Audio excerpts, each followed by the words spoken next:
He's not going to like this. I don't like it. Just point Stoller out to me and make sure he sees us together. Then I'll follow him down the tube, make the meeting same as you would. He's my snout. No one else should be working him except me. I've never been dumped on like this in all my years in the... Leave it out, Frank. I've only got one paper hanky. Stoller will talk to me. He owes me. He's got to. Look, I don't want to jump the gun about this. Go on. Well, from what we've seen so far, there aren't many places where Operation Middleman could have leaked. CID. Exactly. Greg pulled Stoller. He and Burnside interviewed him. Burnside set up the surveillance and the raid. The uniforms didn't know any details about the target until the briefing. Doesn't leave a lot of people in the frame, does it? That's him. That's Stoller. Skinny git. Looks like if he studied hard, he could be a failure. Got him.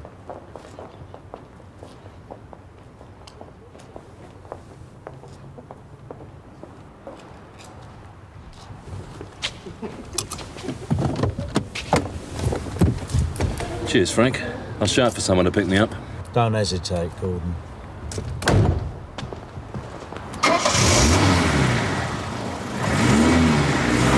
Right. Yes, sir. Yeah, right away, sir. You know what they say about resisting interrogation, Alistair? Just imagine Brownlow and Conway stark naked. I'd rather put my hands up any day. Glad the situation amuses you.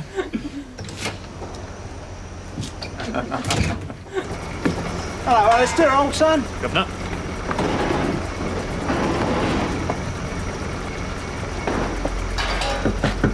Come in. Scotch ponce.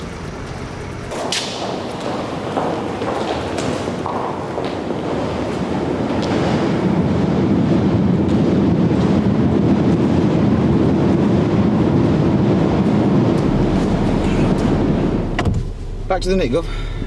Barton Street. Right.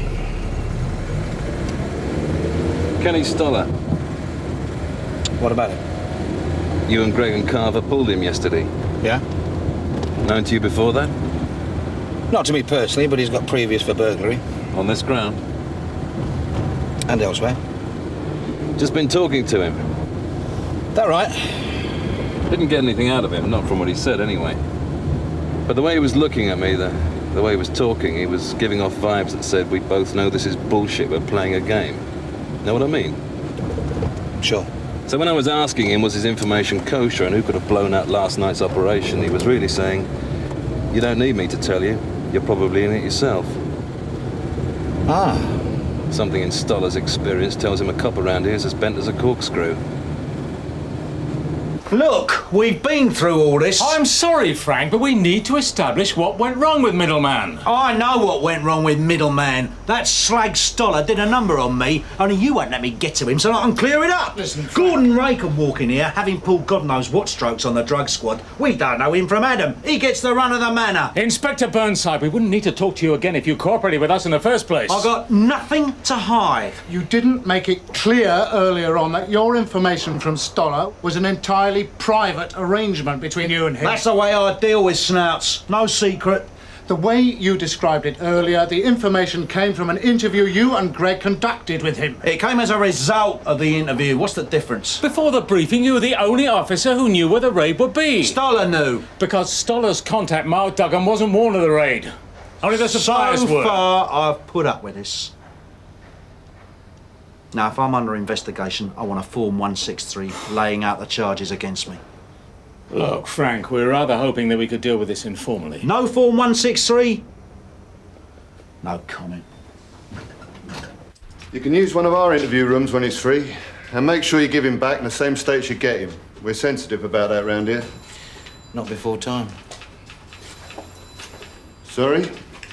He says he hopes it'll be a short time until the interview room's free.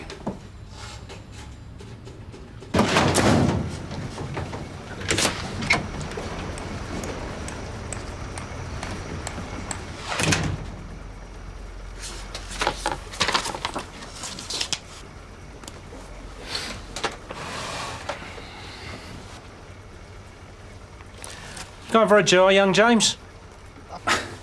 No, Gov. I'm out on inquiries. I'll see you later.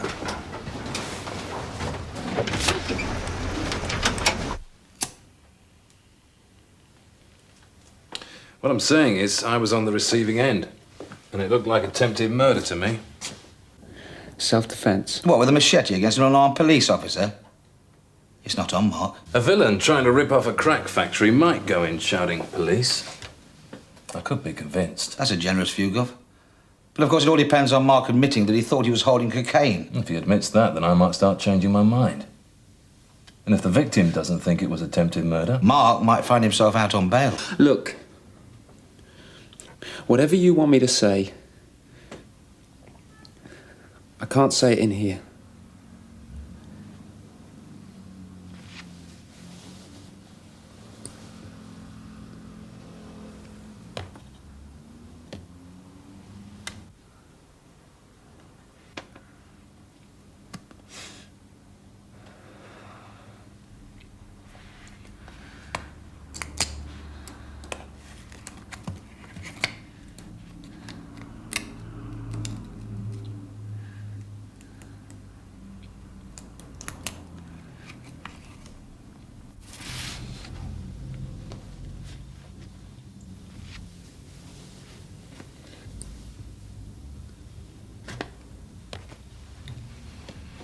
Well, there's nothing more to be said for the moment, Mark. What was the joke about? You want, Gov? You made some snide remark to the custody sergeant. He didn't like it. Just having a bit of a laugh. Cobblers, what's it all about? There's a complaint against the skipper, Terry Coles. Thought be one of Sunhill's bodies. Tom Penny grassed on him. So relations are a bit strained, as you might say. Bloody bet they are. So what was the message then? What was Mark scared to say out loud? Or am I in the frame and all? I'll be your bagman, Gov, and I'll run around after you, because that's my orders. But if you treat me like a bog roll, you'll find I'm full of splinters. All right, Tosh, keep your hair on. Can't talk in this nick. Ah. He could be prattling us about, of course. This is a slag. He's being offered the door on an attempted murder. What's he want to play games for? Yeah. I got Stoller who thinks we're all bent. You tell me Barton Street's known for being naughty, and now this. How you feeling? Eh? Sounds like a good time to go sick. Yeah. Listen, you know you told me to give you a bell if ever I was thinking about making a major career move. Yeah. Yeah. Yeah, well, that'd be fine. Yeah, well, maybe we can meet for a drink. Yeah? Great, lovely. Well, maybe you can get your secretary to give me a bell. All right. Oi, Tosh! Sorry about that. Listen, I'll get back to you when you get back to me. Okay. Fine. Nice talking to you again. Bye. Well? Gov? What's Wray been up to? He's been putting himself about a bit. What did he get out of Stoller? You'd better ask him that yourself, hadn't you? Tosh, you want to make up your mind whether you're on my firm or not. I wasn't there when he talked to Stoller, was I? What else? He interviewed Mark Duggan. And? Nothing. You start bullshitting me, Lyons, and you're going to live to regret it. They haven't got the skids under me yet, you know. All right, I'll tell you something, shall I? And see how you like it. This whole deal smells of bent coppers, and I'm watching my back. Because when a diarrhea bomb like that goes off, everybody gets splattered. In other words, everything we found out, everything you've picked up, points to police complicity. I'm afraid so. We're going to have to act on this. Call in MS-15. We don't want it to look as though we're sweeping this thing under the carpet. With due respect, sir, I'd like the chance to solve the matter locally, for obvious reasons. I take your point, Gordon. But we don't want to be seen dragging our feet before we call in external investigators. How long have I got? Look, I would suggest that we don't want to go to sleep on this thing. Tonight, we have to look at what progress, if any, we've made and pass the buck upstairs. I'll have to move pretty quickly. Right, and let me emphasize, Gordon, you're to do this without cutting too many corners. We've already seen where that leads. really think you should reconsider, Mark. I'll give you some time to think about it.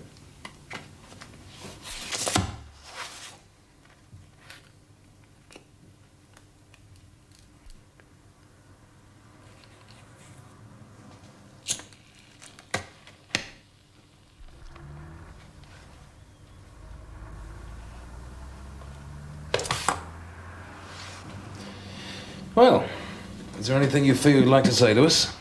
No. I told you, nothing to say. We'll leave you now, Mark. But you know how to reach us.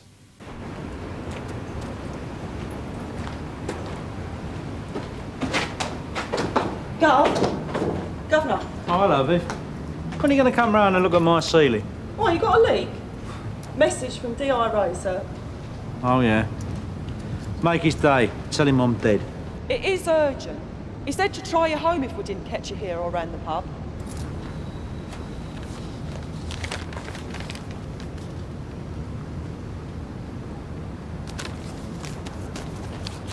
I'm on my way.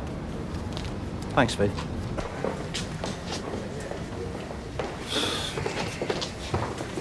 You got the picture? You stick with him here until relieved by someone from Sun Hill. Not Barton Street or anywhere else. Right, Gov. And this is the last visit he gets until further notice. Got it. What's this all about?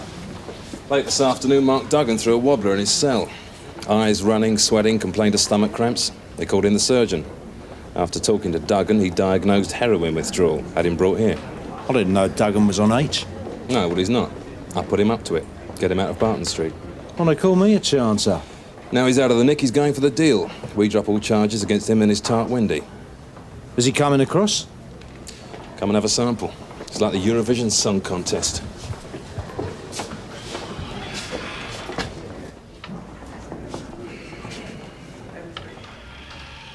Again. Come on, Mark. You know Inspector Burnside. He laid his sticker crusher last night. I've seen the light since then, Mark. I use charm now. What do you got to say? Last night, I was expecting a delivery of coke, right? I had the customers lined up. Kenny Stoller was one of them. Then this geezer arrives at the door, delivers a package. Why didn't you check it out? Well, he didn't want a cash payment. I mean, that's not normal, but, well, it gets him off the doorstep quicker. So, I didn't check the packet, all right? Me and Wendy get ready to cook it into rock.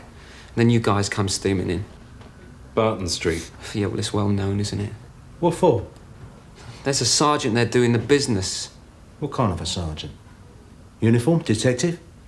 Uniform. Coles. You met this Coles? Not before today, no. Well, how'd you know about him? Kenny Stoller. Stoller. Yeah, well, they look after each other, don't they? So what happened in Barton Street? Well, this sergeant comes into my cell this morning, wakes me up. He's got a towel with him, right? He drags me up. He says, "My name's Terry Coles. Have you heard of me?" I said, "Yeah." He said, "Well, I don't need to say any more, do I? And neither do you, slag." Then he wraps a towel around his fist and he slams me in the gut. Now I'm having Stoller. Now we're having Stoller, Frank. Who can we put on the ground? Greg and Carver on night duty. Ted and Michael still be in the grapes. Oh, yeah, and old Tosh. You love the old overtime, don't you, Tosh? Can I ring home, Gov, please? Can you, hell? This is Operation Corkscrew and I want it watertight.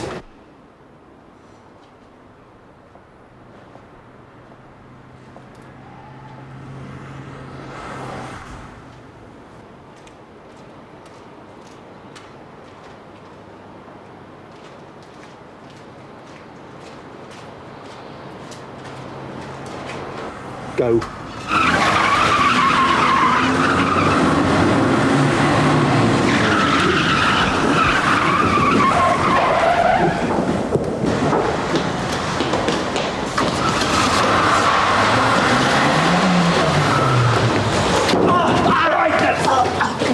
That's enough.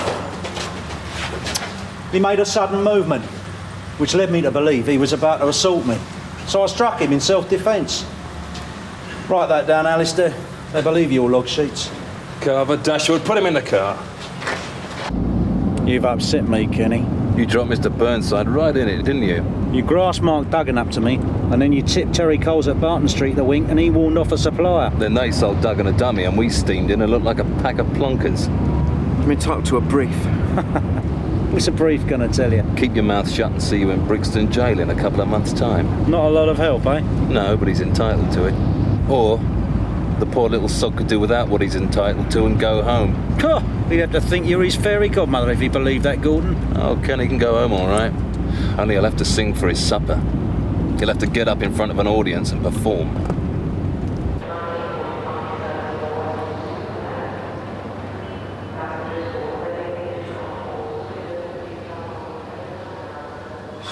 You know what you're doing with that thing? Yeah, I've been on the course, haven't I? Yeah, well, don't point it at me. They make me nervous. Yeah, just hold it. Corkscrew 2 from Corkscrew 1 receiving. Corkscrew 2. Go ahead, Gov. Are you in position? Yeah, in position, just setting up the equipment. Report as soon as you're active. We don't know exactly when this thing's going down. Yeah, will do. Do you think he'll show up? I mean, if you were Terry Coles, would you? If I were Terry Coles, I'd be here already. Sussing out the plot. If we had Sun Hill's plane van, we could see a lot more through these spiles. If we had your plain van... Yeah, I know. Coles would have made us half hour ago. How much are they spending on vehicle hire for this job, anyway? Don't ask.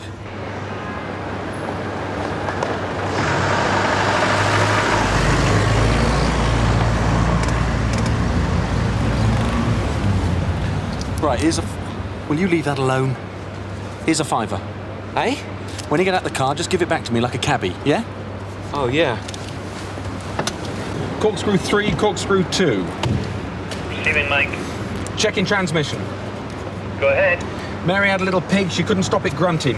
You what? That's enough. Loud and clear. Go on then, get on with it. Corkscrew 3 to Corkscrew 2. Go ahead, 3. Jailbait's on the plot. Understood. Stoller's supposed to go and look at the departures board.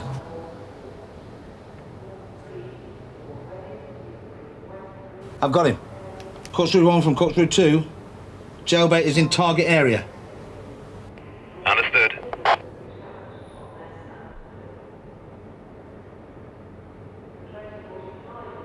I've eyeballed Coles. Bookstore. Corkscrew 1. Jailer is on the plot. Wind up the sound, Al. It's easy to pick out the moves. Right, Tom. I'll tell you over there. Okay, let's sit down. Let's go and sit down. Come. Talk about it somewhere else. Sorry now. Are you offering me information or what? Come on, you've got to help us out. I'm a police officer. I don't owe you any favours. Look, I've got Burnside on my back. I've got this geezer Wray. I don't know why you're talking to me about it. He's guessed as a wire. They're going to throw the book at me, Tel. They'll have me in the frame for every unsolved crime on the manor. They're tough. Look, with that sort of pressure, if you don't do something for me, I'm going to have to grass you up. You're talking rubbish. There's nothing I can do for It's you. blown. Look, I told you It's about not the raid on over Dublin till it's Place. over. Yeah? And you dealt with it. You put the word in. I mean, that's what you did, isn't it, Tel? Don't you threaten me.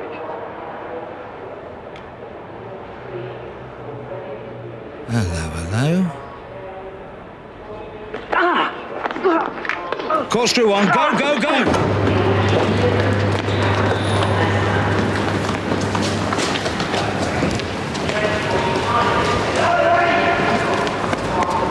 You're nicked! Get in. You're right. It's an ambulance job. This is bollocks. This slag tried to set me up, and when it didn't work, he pulled a blade on me. You scumbag, Coles! He was wired up. Yeah, well, you listen to your wire, Burnside, and see what it tells you. Sod all! We got it taped, Coles. I just had confirmation. Oh, leave it out. I never said nothing. I know the business, remember? Not audio, video. We got you planting the knife and committing an unprovoked assault. You're dead, Coles. Cheers and congratulations. There you go. I have to say, I thought we'd blown it.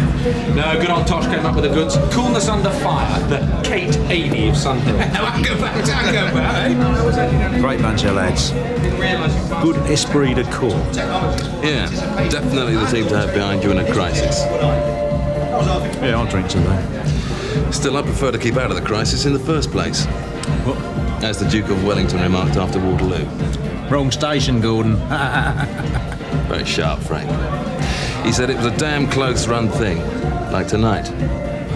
Not the way I like to do things normally. Cutting corners, getting your chestnuts out of the fire just before they go bang. Yeah, well, everybody's different. Still, you won't have to worry about the way we do things at Sunhill after tonight, will you? Can I tell you something in confidence? Goes without saying, Gordon. Got my promotion. D.C.I. Glad to hear it. Hope I don't have to wait till I'm your age, Gordon. I'll be moving out of the drug squad back to divisional duties. Oh, yeah? Whereabouts? Sunhill, Frank. I'm your new governor.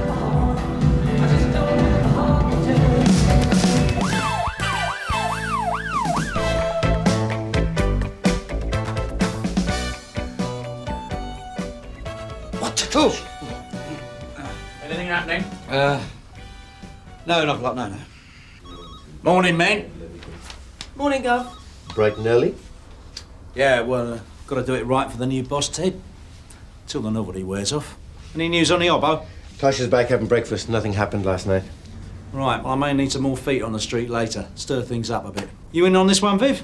No, I'm in court this morning, the Holden case. What, the rape? Mm-hmm. Well, that's just the committal, isn't it? Yeah, but they want to go at our witness, so I said I'll see her through it.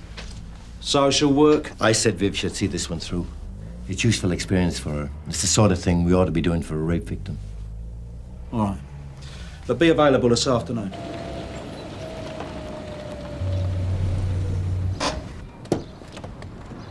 Morning, Gordon. Morning, sir. Well, I shall need to introduce you to the troops. When you've had a chance to claim your desk, drop in for a coffee. Lots to chat over. Thanks, I will. You'll find us a first-rate bunch to work with, I hope. I'm sure I shall, sir. Oh, I'd lock your car if I were you. Morning. Tosh. Gov? You going for a bit more work? I'll have to send my wife a photo if I don't go home soon. We are talking overtime, are we? Of course we are. And you'd be well advised to grab it while you can, pal. I don't know how this new D.C.I. is going to shape up over budgets. Well, speaking on behalf of my bank manager, I'll volunteer. I think that covers all the protracted investigations we're involved in. And you got a copy of the monthly figures. Oh, yeah, and I thought I'd like to keep you up to speed with what's going down today. This is the file for the target villain. Yes, Frank. Now, when are we going to have our chat? Yeah, well, I've got to go out on inquiries now, and you want to digest that lot. I don't want to pick over the nuts and bolts, Frank. I want to talk philosophy. Yeah, well, I don't know when I'll be back. We'll make time, Frank. Later today. I want everyone to understand that I'm in the business of crime management. We'll be talking manpower and resources, budgeting, public relations, and looking after the needs of the victims. The days of Jack the Lad doing the business on the streets and in the boozers out of all control and supervision are definitely numbered.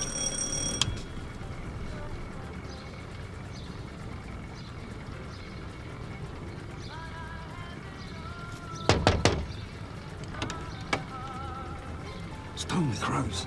Mr. Burnside. Wish I worked your hours, Charlie. You better come in. It's a bit casual, Mr. Burnside. Turfing up on the doorstep. Give me a bell, I'll meet you somewhere sensible. Don't tell me how to do the business, pal. Fat Eric had it away with 50 cases of gold watch off an Arctic on the A1. It's news to me, Squire. The driver was in for a drink. Steve the Bubble was going to fence the Scotch through his cash and carry, but a wheel came off the deal. So now Fat Eric can't unload, which means the gear is on the ground. And I want to know where. It don't sound right to me, Mr. Burnside. I don't want your opinion, Charlie. I want your information. I don't know nothing. Well, in that case, get your strides on and get out there and find out, you lazy git.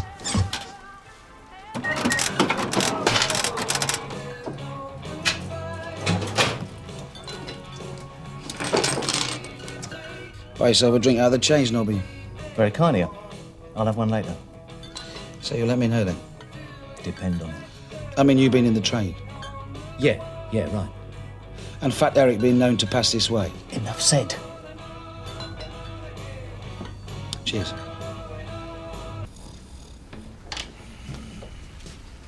Tosh, you've been in on this Eric Carmody caper, can you... Tosh? What's the matter? Oh, sorry, boss. I must have just dropped off for a minute. Quick word, Tosh. In the office.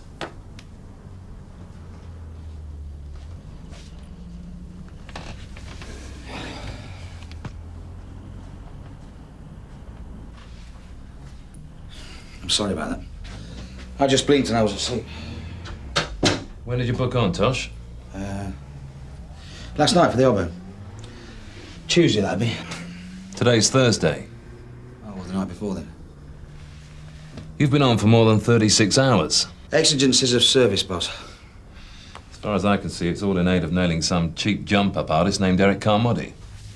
Well, Fat Eric's a bit more than that, boss. Yeah. Well, whatever he is, give him a rest, Tosh. Go home. I can't. Mr. Burnside wants me to work for him this afternoon. I don't care if Jesus wants you for a sunbeam. Book off. I can't. Just do it. So Tosh and I have been putting the word around that we know Fat Eric's got the gear, but we don't know where. Now, I talked to Charlie Wales. I got right up his nose. So he'll be straight round to Fat Eric.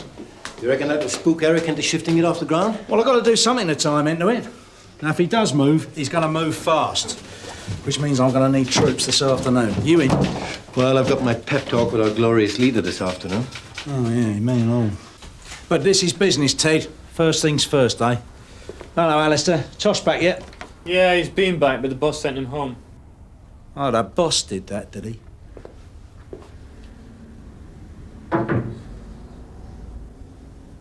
But Tosh loves the old overtime. He can't get enough of it. The man was dead on his feet. Tosh has to flog himself. He's got a missus, 6 kids, and a big fat overdraft. Well, he won't have a family much longer if he never goes home. And you know what a divorce will do for his overdraft. Let's just say we don't see eye to eye on this one, sir. We'll foreground a lot of contentious issues when we meet this afternoon, Frank. I know what I said, Gov, but I didn't get a chance to talk to Marie after the hearing. She legged it while I was with CPS. Now there's a message she wants to see me, urgently. I think she should go, Frank. Victim support. We don't seem to have been too strong in that area. Right. Well, you better get on with it then, hadn't you?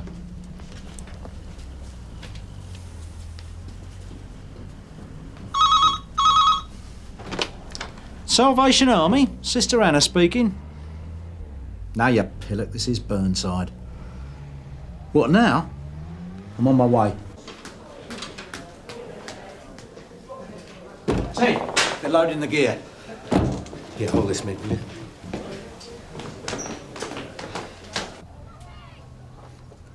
If they finish before we get assistance, We can take them, if your back can stand a bit of work.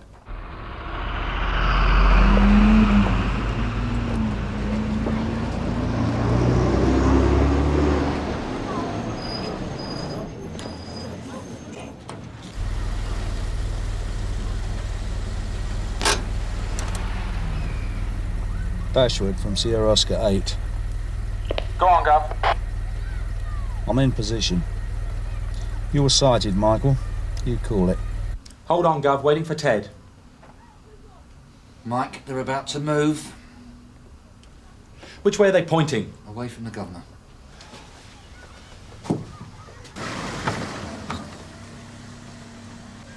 Dashwood from Sierra Oscar 5. Go on, Ted. In position. Sierra Oscar 5 and 8, go!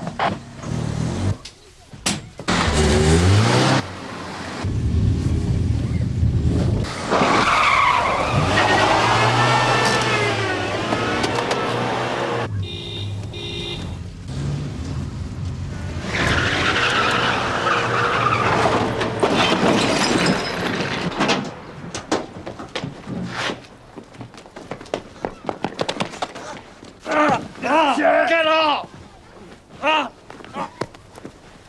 Come on.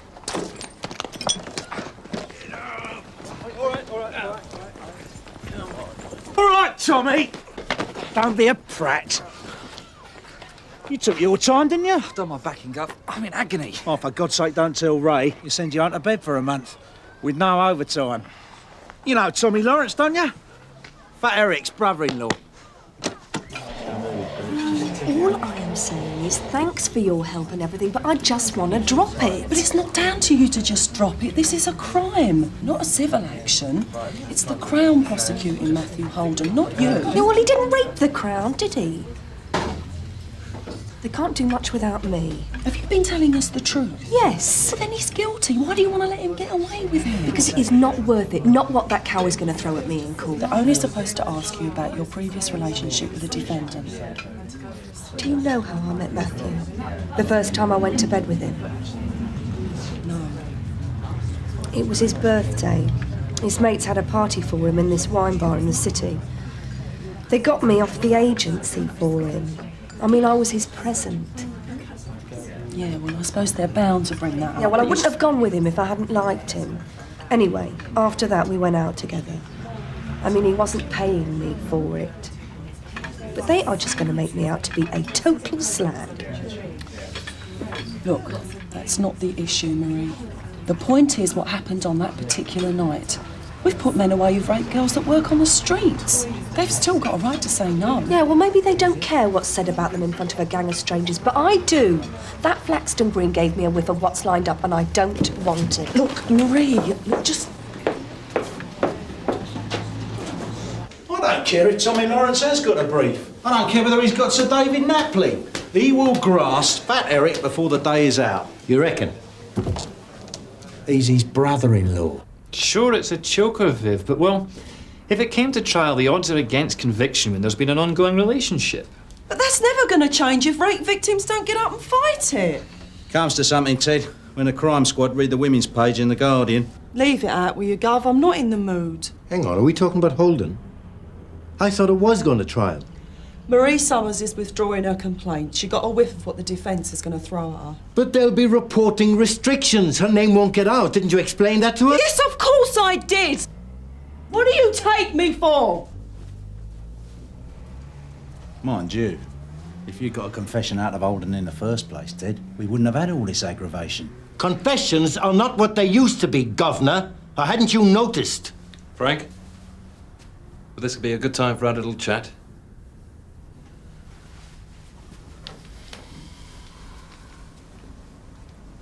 Viv's really gutted about this one, Ted. I don't think she meant... Yeah, I know. I'll have a word with her.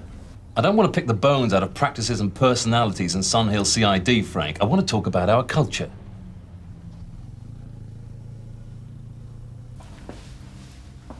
Do I get that in my lap if I sit down here? Sorry. Got out of order upstairs, Sarge. It happens like that sometimes, mid-afternoon. I was going to say that I'm as sick about the Holden case as you are, but it wouldn't be true. Oh, I'm sick about it, all right. But I draw a line. You've got to. You didn't spend all that time with the victim. No, but there is a limit. You help the victim, sure. But you don't become the bloody victim. That's a shortcut to a burnout. I can take care of myself. You wouldn't have come this far if you couldn't. You just remember, it's your first priority. But we know what we're here for. We're thief takers, we nick villains. I don't want to hear canteen wisdom about it, Frank. I want some research done and a paper on my desk telling me what's going on so I can report progress. Yes, sir. And there's the racial attacks on the Jasmine Allen estate. Oh, that old chestnut. That attitude is exactly the signal they're picking up from us, Frank. It's not doing us one bit of good out there. Well, don't tell me you want that researched. That's right. Look, you talk about budgets. I mean, if we're going to get involved in all this, then something else has got to go. Well, take this Eric Carmody caper today. We got a result. You'd already located the property, now some of it's gone missing. That was breakages. God knows what resources went into setting up Eric Carmody. Just because he was overdue. That's not the way I'm going to run this department, Frank.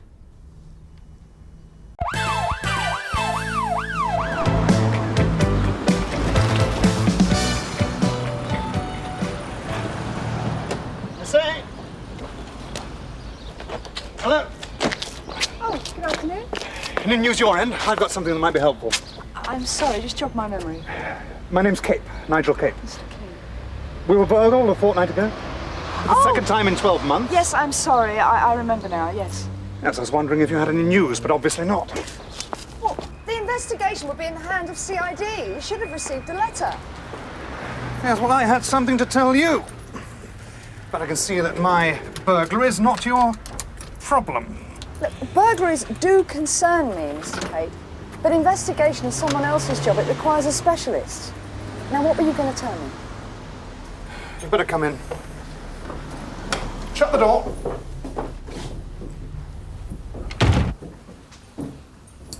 I was making out the insurance claim, and I thought I'd better check the value of that little porcelain figurine thingy. I put £50 on the list I gave the police.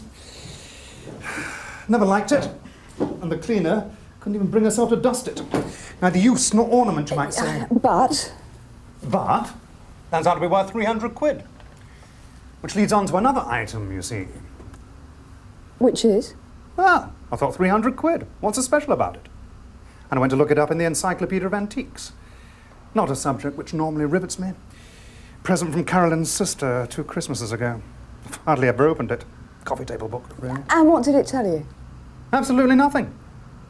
You see, it wasn't there. The book was pinched as well. Had to add that to the list. Right. Well, I'll make sure this gets to the officers dealing with the case. Yes. I'm sure they're as eager to track down the culprits as you are. It's working, see? But the pin's damaged where it's been hitting the room. Yeah, well, I'll leave it with you. Thursday? Cheers. What can I do for you, mate? Mr. Franklin? Yeah, that's right. Detective Constable Dashwood, Sunhill Police. Uh-huh. I was hoping you might be able to help us with our inquiries. I just got to enter this in the register. Won't be a second.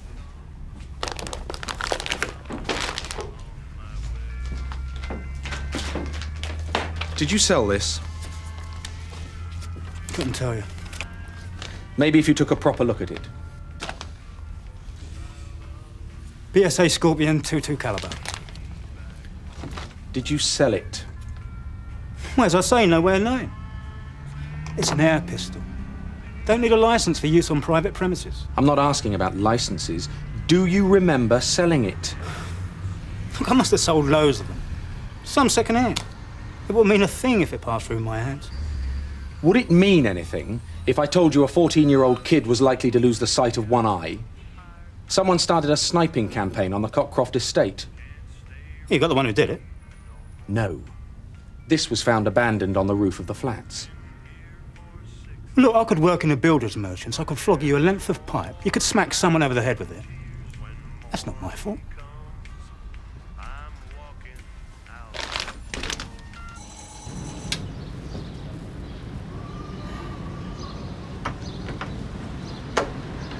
Oh, Mrs. Gregory? Yes? You reported a burglary? The police have already been here. Oh, the area car, yes, but they couldn't spend much time with you. We like to try and talk to people properly when they've had a break-in. Can I come in? Yes, right. It's kids, isn't it? Well, it's difficult to tell at this stage. Oh, dear. Look at it. They turned the kids' bedroom upside down. There's no need for that Mrs. Gregory, I know you want to get yourself straight, but the scene of crime officer's going to be along later. As soon as they've finished, you can sort yourself out. What do they want to pick on us for? Well, a lot of the time it's just the luck of the draw. But there are some things you should be thinking about to make the place more secure. Your local victim support group can help you with advice or if you want to talk. For instance, windows that lock with keys are better than with just catches. Oh, you won't catch them. If you did, they'd just get a pat on the head. I'd like to go in and wreck their homes. That's more like justice. As you're now the authorised firearms inspector, I thought I should tell you. Here we are. Franklin. It's not that I'm saying he's bent or anything. What then? Careless about security? Keeping inadequate records? No, not that I could see. But, well, not cooperative. I mean, if we've got to have people on our ground trading in lethal weapons, well, I think they should be bending over backwards to show that they're on our side. Yes, I'm not unsympathetic to that point of view myself, Dashwood. But I don't intend to use our powers for purposes of harassment. Of course not, sir. Having said that, there's no reason why Mr. Franklin shouldn't have the benefit of a snap inspection, just to keep him on his toes. I hope I'm not out of order coming to see you about this, sir. Inspector Monroe said I should put it to you myself. I put round a circular saying I've got an open-door policy on crime-related matters. I meant it. Well, the fact is, community policing on 4-beat is going seriously pear-shaped. I mean, I turn up to hold people's hands when they get burgled. I drink their tea, I give them support and advice, but what they want is action. And I can't give it to them. And neither, apparently, can anyone else. That's not strictly true. Look, it's not my place to tell CID their job. But I'm the one who's out there carrying the uniform, and I'm the one they turn to. And I can see them looking at me and thinking, she's about as much use as a chocolate teapot.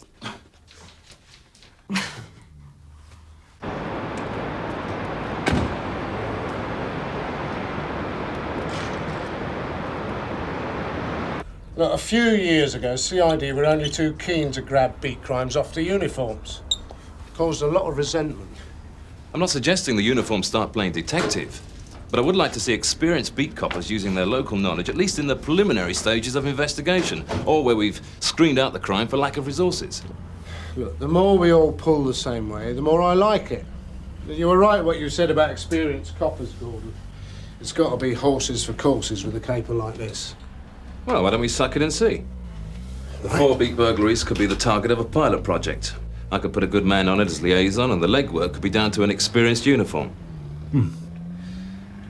Noakes. Sea relief. He's got something between his ears. What about Ackland? She blew it up to me in the first place. Ackland, yes. Well, she's a sensible sort of woman. You could do a lot worse. I'd go for Noakes, though. Well, I'd rather use Ackland, really, Derek. She's very keen.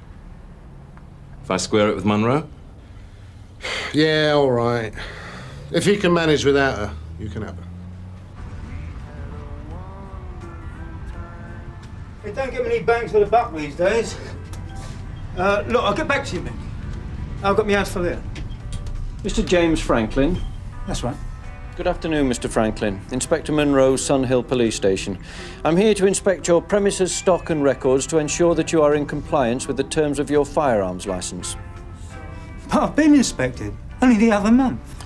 Not by me, you haven't. So, Ted, I'd like you to act as CID liaison on this 4-beat burglary pilot project. Whatever you say, sir.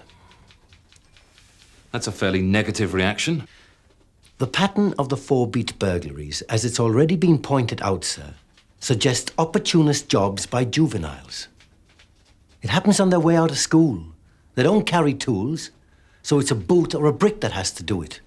Once they're inside, they grab cash or whatever else they can fit in their pockets. I'm well aware of the difficulties of detection under these circumstances. Detection has nothing to do with it, sir. Once in a blue moon, a householder trips over one of the tow rags, and if we handle him right, he clears up another half a dozen cases for us. So what do I tell the people who pay our wages? The truth might make a change. All right. I'll find someone else. No, sir. You asked me to do the job, and of course I'm perfectly willing. The last thing I want to do is give the impression that I'm uncooperative. Then what was all that aggravation about? You asked me for my opinion, sir, which I hadn't volunteered, and I gave it honestly, which I assume is what was wanted. So if that's all, sir, I'll begin work with W.P.C. Ackland right away. Go on.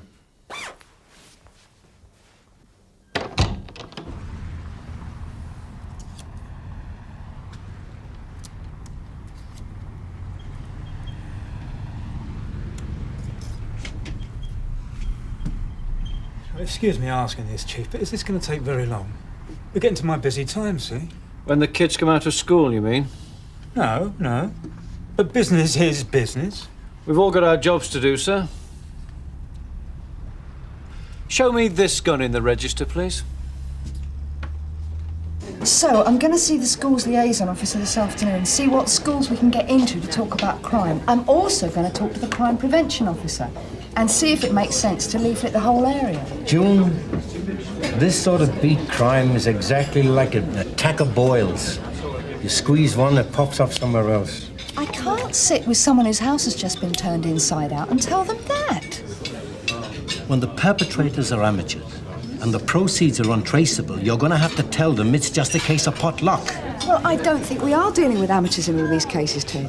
Oh, you don't think so? All right, so you're the expert. See what you think.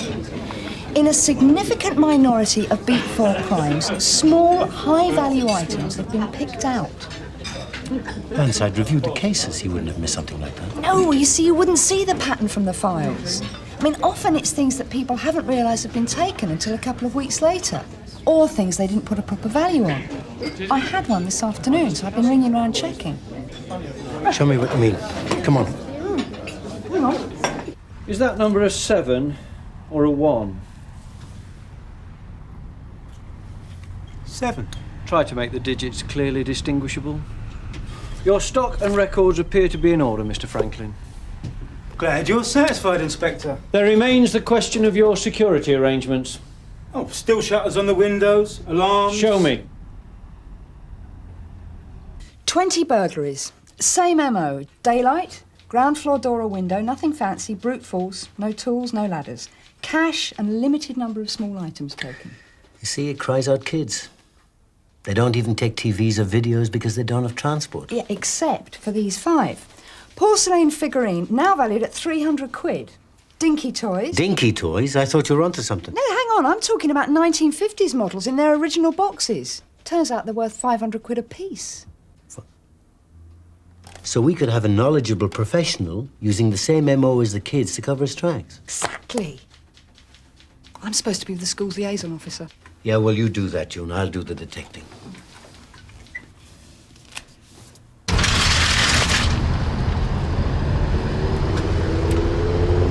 All done, okay?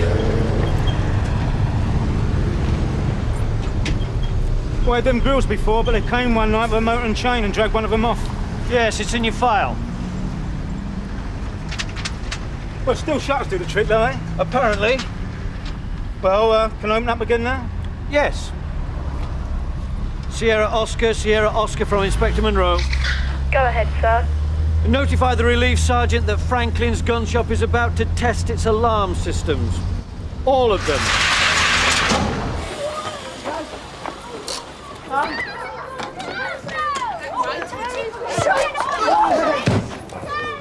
Oh, Paul, I'm sorry I'm late. No problem. It's good of you to give me a lift. How'd the visit go? Well, I seem to go down all right. There's always a lot of interest in drugs. Just hope it's for the right reason. And what about the idea of doing something on the burglaries? Well, I thought we could work something out. Can't promise you miraculous results, though. Look, I'm not asking for that. I just want to tell people we're doing more than shrugging our shoulders. Well, in the end, it's time that makes a difference. Majority of the ones who are at it will grow out of it. Minority will turn professional. Usually the ones we've nicked. So prevention has got to be better than locking them up. Well, I've got to believe that in my job. Still, it's not as if rehabilitation never works. No. As a matter of fact, there was a kid at that school a couple of years ago. Darren Saunders. Ever come across him? No, the name doesn't ring a bell. Classic juvenile burglar. Couldn't leave it alone. Went through the whole tariff. Conditional discharge, probation, Attendance centres. That's right. Always back at it again. Then he got youth custody. Funny thing was, at school he never opened a book. In youth custody he couldn't get enough reading matter. Made himself into a bit of an expert on art and antiques. Antiques? Yeah. All of a sudden he found his purpose in life. He runs a stall now down the market. Oh, it's amazing what you can flog these days. Asked me if I got any old toy soldiers, clockwork trains, steam engines. Stinky toys. That's right. He reckons they're worth hundreds in good condition. Oh, did he say that? Yeah. What about it?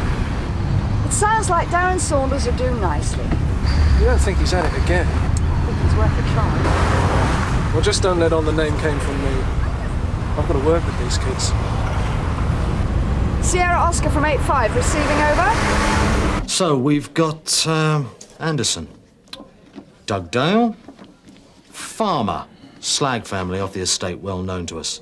Then there's Harvey, Hawkins. Oh no, he's no good to you. He's away at the moment. And Jackson, Kershaw. And these are all persistent juvenile burglars? Not half. Mulholland, Prentice, Right little charmer he is. Excuse me, Sarge. Mm-hmm. Message from June Ackland says you should check out a Darren Saunders. Saunders. Darren. I was working my way round to him. Did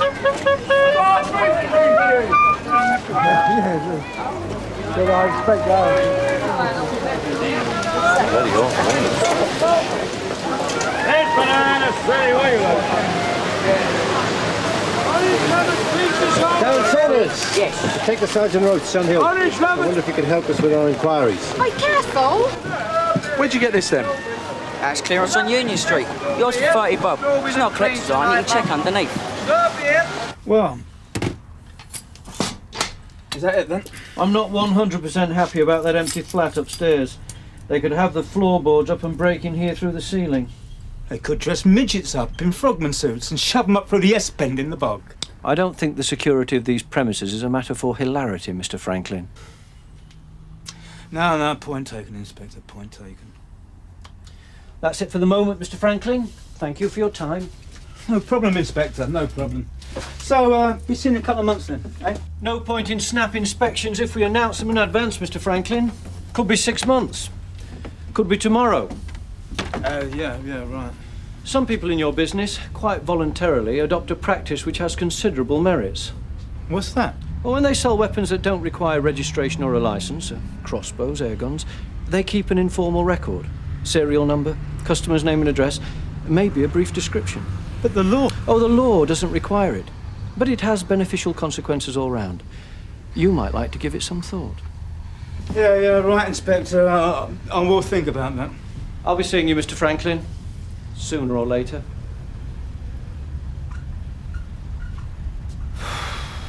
What are these keys for? What's keys? Throw pocket watches in there. You know. Where are the watches? God knows, people collect keys for their own safe. 900 quid for a nice looking set. Stunning, ain't it? All these yours, Darren? Yeah, I use it with reference. Encyclopedia of Antiques. Happy Christmas to Caroline and Nigel. Anybody call you Nigel, Darren? Or Caroline? So it was just luck, really, Paul mentioning Darryl Saunders. The point is, you were alert enough to pick it up and run with it. There's enough grief from above in this job. Don't fight when you get a bit of credit. Thank you, sir. Thank you, June. It is June, isn't it? Yes. CID, Gordon Wray speaking. Yeah, hold on a moment, will you? Look, I won't take up any more of your time. There's a lot more I'd like to talk over before we formalise this coordinating group. I want to get this lot off my plate, so I'm stuck here for the evening. You wouldn't be free for a swift half when you come off duty? Maybe grab a bite to eat? What? You got something fixed up? No, I've only got to feed the cat. She can use her initiative. That's fine. Catch you later, then. Lots to talk about. Hello. Sorry about that. Darren, that antiques book puts you at one of the burglaries. Now, why don't you do yourself a favour and wipe the slate clean? I'm not putting my hands up for every job round there. Nobody's accusing you of being Superman. Just tell us what you want taken into account. All right. And it won't do you any harm if we can trace the property. When you said all the gear on the barrel was clean, Darren. It's not from round here. Not on your list, right? Where then? I've got this mate down in Brighton. He's got a shop in the lanes, you know? I know the lanes, yeah. Well, he fences stuff when someone's got a bit of work down there. Like, what I get from a job. Sling it in the van, take it down to him. And what the boys get down there, I'll bring it up to London and flog it off in the barrel. We want a name, Darren.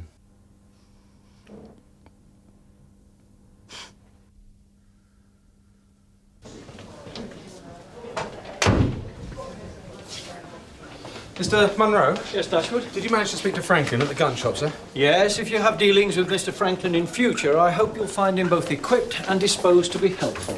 Really? What did you do? Put the frighteners on him? It's my experience that if you deal with the public in an open and even-handed manner, you'll normally get the cooperation you deserve. Yes, I'm sure that's correct, sir. However, if you do have any difficulties with Mr. Franklin, just let me know. I might have to be a bit more demanding the next time I inspect him. Thank you, Mr. Munro. My pleasure.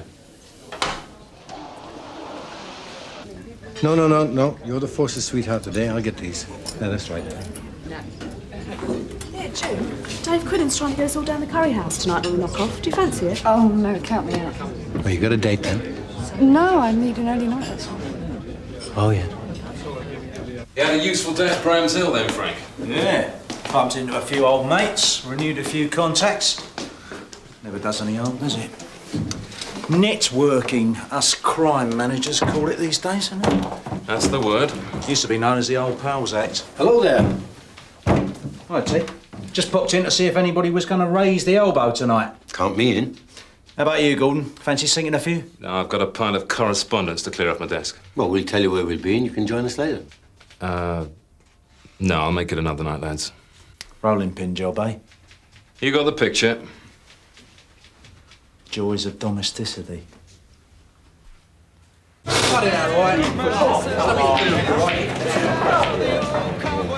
Thank you. No, that's all I needed was another committee to sit on. Oh, come on, cheer up, T. Think about all those brownie points. Crap. Snotting those kids in and out of windows. You know what? Ray's freezing out a pair of us. Oh, I don't know so much about that. I'll tell you something about Gordon Wray. He's a bit like a good snooker player. I mean, even if he doesn't put something, he makes sure there's very little left on the table for anyone else. He's not vulnerable. Not as clean as he looks. You got wind of something there? Oh, you know me, I'm not one for rumours. Oh, come on. Won't go any further. Not unless it's useful. I reckon he's got something going on the side. With June Ackland. June Ackland? Yep. Can't be done. I've tried it. I'll tell you, I've got a lot of blots on my copybook. But the one thing I'm good at is knowing when people are covering up. And that pair are flanneling about something. You winding me up? No, I'm not. I'm not saying he's gone very far. But there's certainly something. Well, all I can say is more power to his elbow, eh? Do you know the one thing that's always got up my nose about Gordon Wray? What? That he got promoted over you? No. The one thing that's always gutted me about him is he's such a bleeding Boy Scout. I mean, he's clean in thought, word and deed. You can't hold a sensible conversation on that basis. But a man who's gone over the side, now that's a man I can do business with. And if he's cracked it with June Ackland, well, he's a better man than me. Well, that's saying something.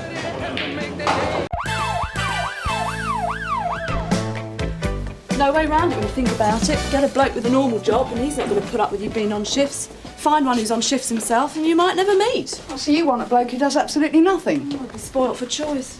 You got anything lined up for the day, June? Yeah, shopping, washing, most of all, bed. Whoa! One thing to look forward to, anyway. I'm talking about sleeping. Human beings aren't programmed for shift work. You can't fool your biorhythms. I don't mind being at home during the day. It's my favourite time for doing the garden. Oh, yeah? Neighbours out of work, I don't have to listen to their advice. Oh, you're lucky. I've got my orders. I'm out looking at wallpaper all day. That's even worse than sticking it on the wall. I don't know why they bother. I had to look at a three-piece suite the other week. I said, I'll have years to look at the bloody thing after we bought it. Yeah, a couple of the uniform mob found this geezer in the street in the early morning. They called an ambulance, but he snuffed it. Suspicious circumstances? Oh, it doesn't look like. Turns out he's got a form, though. Oh, yeah. Lester Bromley's got a form, all right. Do you know him then, Governor? Indeed I do, Tosh. You might say Lester Bromley and I are intimately acquainted. According to Lester, I shoved his head down a carsey and then flushed the toilet. Can't get much closer than that. There he is.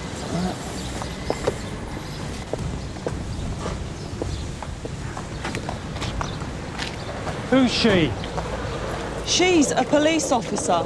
So mind your manners, mate. Never said you'd have no one with you. You didn't ask. What have you got for me? It's going down today. So you keep saying, Johnny. Definitely today's booked me for lunchtime. Yeah, OK, where? Oh, I don't know that till I collect him. Well, that's a fat lot of use. We could put a tail on that cab. No way! Well, it's a bit ham-fisted, but what else can we do? I've told you what Dobie's like. He's nervous as a cat. He'll know. The fact is, Johnny boy, a postcard from you after the connection is made is not what I'm paying for. That's not service. All right, when we get there, I'll call you on the portable. How about that? Well, it falls a long way short of excellence, but it'll have to do.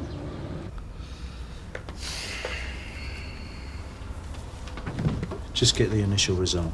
No need to mention my name. Yeah, okay, got you. And you can get on with your needlework job. Don't worry, not pulling any strokes. Yeah, hello there. It's Detective Constable Lyons from Sun Hill. Yeah, do you have the preliminary PM on Lester Bromley? He was brought in dead this morning. Yes, I'll hold him. They've got results, you're just checking. Hello? Yeah. Thanks. Just hang on a sec, yeah. Fine. Thanks very much, yeah. Bye. Well? Coronary occlusion by atheroma. What's that? Heart attack. Natural causes. No suspicious circumstances. Poor old Lester. Sounds like he was out on the tiles when his clock stopped. Still, that's what he'd have wanted. This calls for a drink. Governor, if you'll excuse me for saying so, this is a bit sick. I don't know what you had against this guy Bromley, but still I know. Now, you've got it the wrong way round, Al. Bromley had it in for the governor. I've had a complaint hanging over me from Lester Bromley for the last 3 years. Helped my promotion up for D.C.I. Assault. God knows how long it would have gone on if he hadn't croaked. I see. So, my haggis-bashing friend, this calls for a little working lunch down the Constitutional Club. And if you're on my firm, you will be downing a few drams with me. And looking cheerful about it.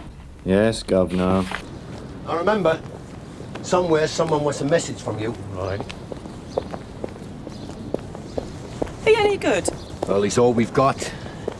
Like he said, Dobby's known for being nervous. He bought himself a Ferrari Testarossa out of the profits from dealing dope, but he won't drive himself when he's making a connection. Scared the black rats will spot check him, or a rival firm will rip him off. So he hires Johnny's minicab? Yeah, and being a cautious man, he books well in advance. You trust Johnny? He's not cautious enough.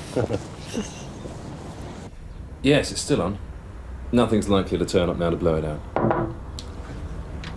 So I'll pick you up at your place as arranged. Look forward to it. Bye. Frank. Just a quickie, Gordon. You remember that complaint that's been hanging over me? We discussed it when you first took over here. Sure. Well, it's all over. Finito. Complaint dropped? Complainant dropped. Dead. Oh. Well, it'll be a great weight off your mind in career terms. Yeah. In respect of which, I'm having a little team-building exercise this lunchtime. Nothing silly, of course. Hope you join us. No can do, Frank. Got a working lunch. Oh, yeah? Yeah. Oh, well, never mind. Thanks for asking. My thoughts will be with you. Cheers, then. Just used coal shooting, that kind of thing. Mm-hmm. Now, the kid is only 12, and he's been in here. CID, this is the S. Roach.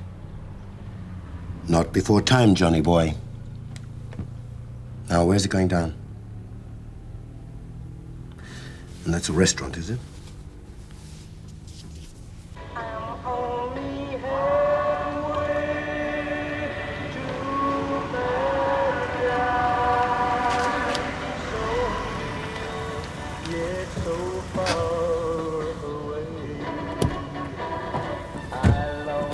It was a quiet, run-of-the-mill sort of pub. Then last year they opened the restaurant. Nothing flash, but they do you a decent lunch. So, they know you're here, do they? No. Not so as it would be a problem. Oh, it's nice.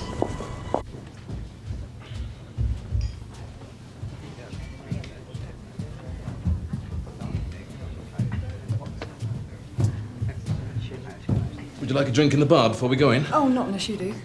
No, serious lunchtime drinking knocks me out these days. Good afternoon, can I help you? Yes, I booked a table for 2 for lunch. The name's Wray. Yes, Mr. Wray, your table should be ready if you'd like to go through. Would you like to leave a coat with me? Oh, thank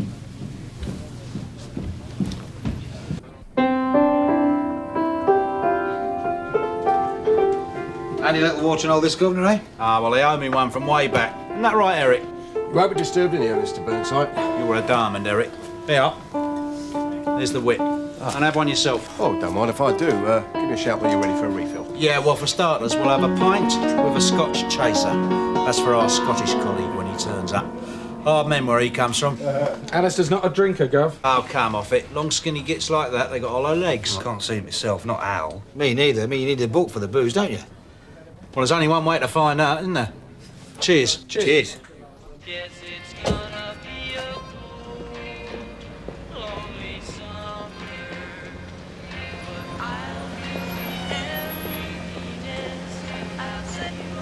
This guy Dobie could have collected the gear by now. I'm aware of that, thanks.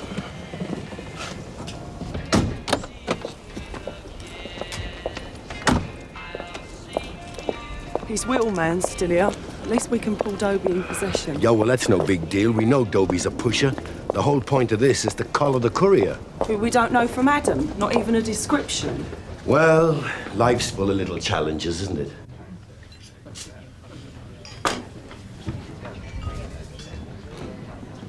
This is the sort of place bosses bring their secretaries to play footsie under the table. It's a bit behind the times, Stuart. A man in a restaurant with a woman doesn't have to be a boss seducing his workforce. They could be two business people having a working lunch. Like us, you mean? Ready to order?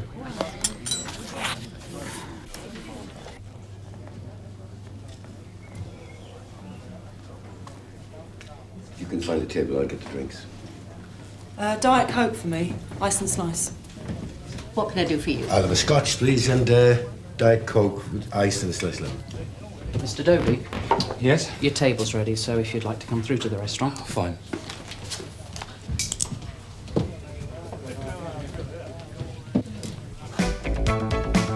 All right, so if all these people are doing business, what's that bloke doing there on his own? Maybe he's minding his business. Get a rest, you're off duty. I thought this was a working lunch. I know it's ridiculously short notice, but it's my new secretary's birthday, and she's a very, very shy girl. As a matter of fact, I only found out about it myself later this morning. Well, of course. We hate to turn people away. Yeah, so if you could just, squeeze us in. We're absolutely fully booked. What about, cancellations? Sorry. I can recommend the bar meals. Yeah. Yes, Mr. Soup in the basket. There we are. If you'd like to go through. Thank you. So the car pulled up outside the club and the skipper shouted, "Go, go, go." So he'll start to pile out. But I've got my foot caught in the seatbelt and I go flat on the pavement. Now, Martin sniffed. Now, you remember Martin, don't you, Martin? Oh, yeah, he really was a prat. Yeah, well, he trips over me. And so we both sprawled out there. So this bouncer comes over, he's built like a tank, and Martin looks at him from the pavement and says, "You're it, sunshine." Have I told you that before? Oh, yeah. No, Jim. Whose are these? They're yours. Cheers. Cheers, Gov. Oi, Eric. I think it's time for a refill.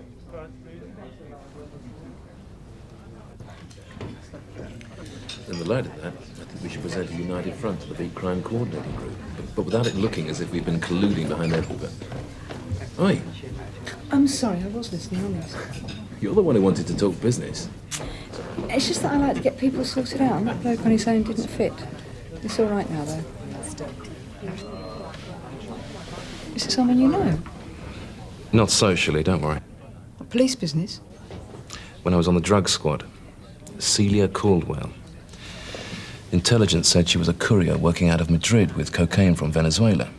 Later, she's supposed to have switched to 1 kilo shipments from Florida when the British crack habit got going. Would she know you? Well, I've never pulled her, but I'm sure they study our photos like we study theirs. Do you need to do anything about her? I'll let the squad know she was on the ground. But it's no crime to have lunch. Look, have you told any other colleagues you're having lunch with me? No. No. And I haven't told anyone on the relief. Doesn't that say something? It says we both know what police stations are like for gossip.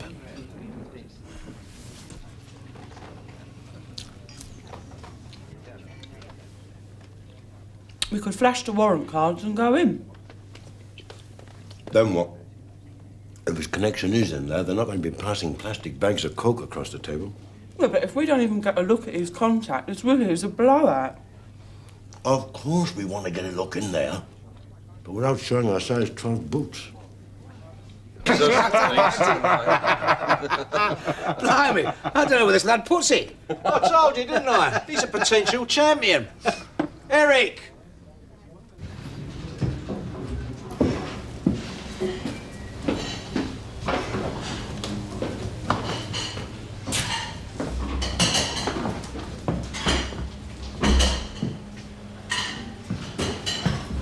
Excuse me, I'm looking for the ladies. Ladies, powder room. It's not this way, it's that way. Oh, right, thanks. Ladies, powder room. Just hold on, I'll have Downstairs. Oh, right. Thanks. Thanks a lot. Well, I'm afraid, Miss Dryden, the only day I could do for you that week would be the 14th.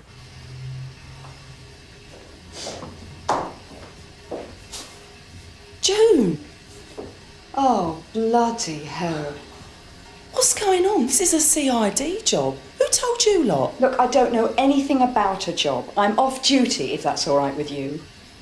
What are you getting so ratty about? I'm here with Ray. Ray who? D.C.I, Ray, your boss, all right? Oh. No, it's nothing like that, actually. I suppose you're here for Celia Caldwell. No, I've never heard of her. We're plotting up a pusher. Nigel Doby? What, hair slicked back, round about 30, smart dresser? Yeah. Well, he's having lunch with Celia Caldwell, who's believed to be a coke courier. Brilliant. Listen, can you help us out of the sediment on this one? You know, I was afraid you were going to say that.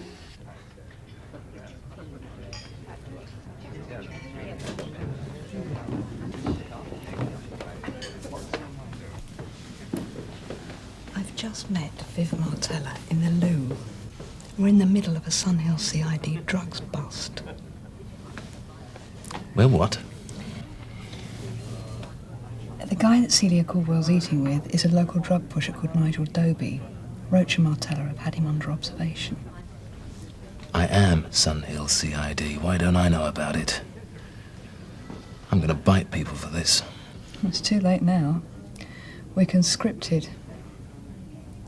Oh, what a tangled web we weave. Yeah, well, never mind about that. The thing is, they've identified Doby's contact, this Celia Caldwell. If they don't see anything handed over... Well, we just pull her and Dobie, see what's on them. Yeah, well, I said we'd wait in the car park. We're unsighted here. Right. Did you know about those two? Police have eyes everywhere. The information is that Doby's definitely scoring today. Well, my bet is it's blown out. She's made me as the old Bill. Stick with her. If she's doing a runner, identify her Martella. If she goes to the loo, stop her getting rid of anything.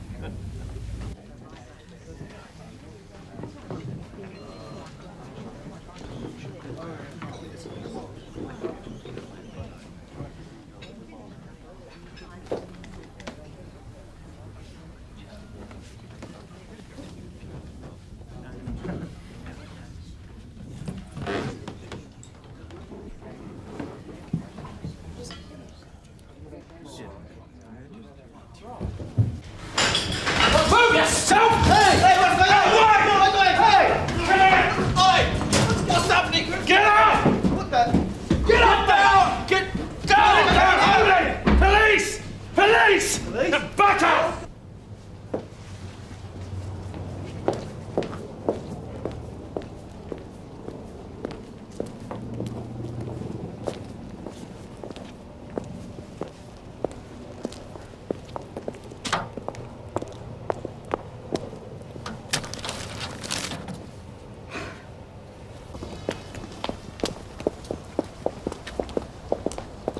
Celia Caldwell.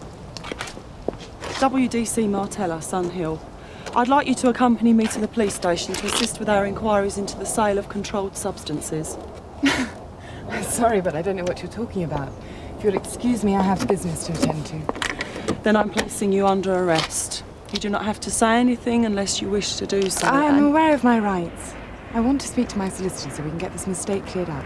This is yours. I have no comment to make until I've spoken to my solicitor. Reminds me of when my divorce came through. Getting this complaint off my plate. Complaints are part of the job. But when they drag on for years, they're a real sickener. It's going to take a bit of getting used to. having old Lester off the back of my mind. Never mind, Gov. You'll probably have a new complaint against you before long. Thank you, Alistair.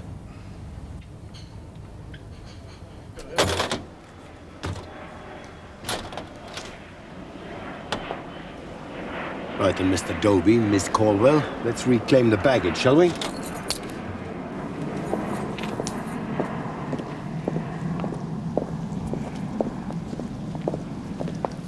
We can put Dobie on the sheet as my body, if it'll spare any embarrassment. We'll do it by the book.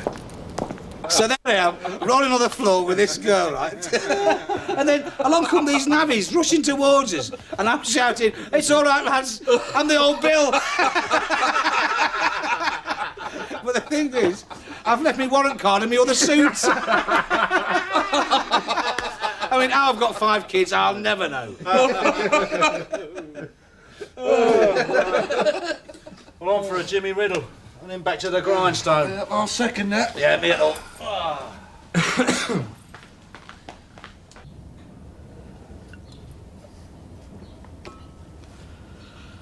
I don't know how you cope with these lunchtime boozing sessions, mate. Me? I've been drinking low-calorie tonic water. I had a word with Eric when we came in. I don't want to end up a pickled livered tosspot like that mob. I'm surprised at you.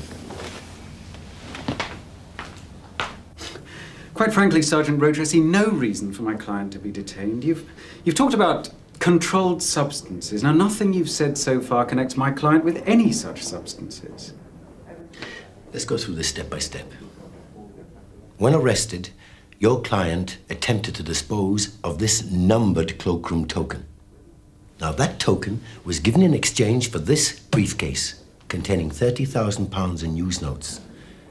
Now, Nigel Dobie was carrying a token that was given in exchange for this briefcase containing 1 kilogram of cocaine. Now, Ms. Caldwell and Dobie had exchanged tokens. That's pure speculation. Miss Caldwell, why did you try and dispose of the cloakroom token? You don't have to answer that. There's no admission that my client did any such thing. Well, if it'll help to settle this unfortunate situation, I'll explain. While I was having lunch with Mr. Dobie, I became aware that we were being watched. Since I had a large sum of money in my possession, I was alarmed by this. I decided to leave the restaurant and to get rid of the cloakroom token, which would give access to the money to anyone who might attack me. Well, whether that's true or not, the money in question was payment for a consignment of drugs, wasn't it? No.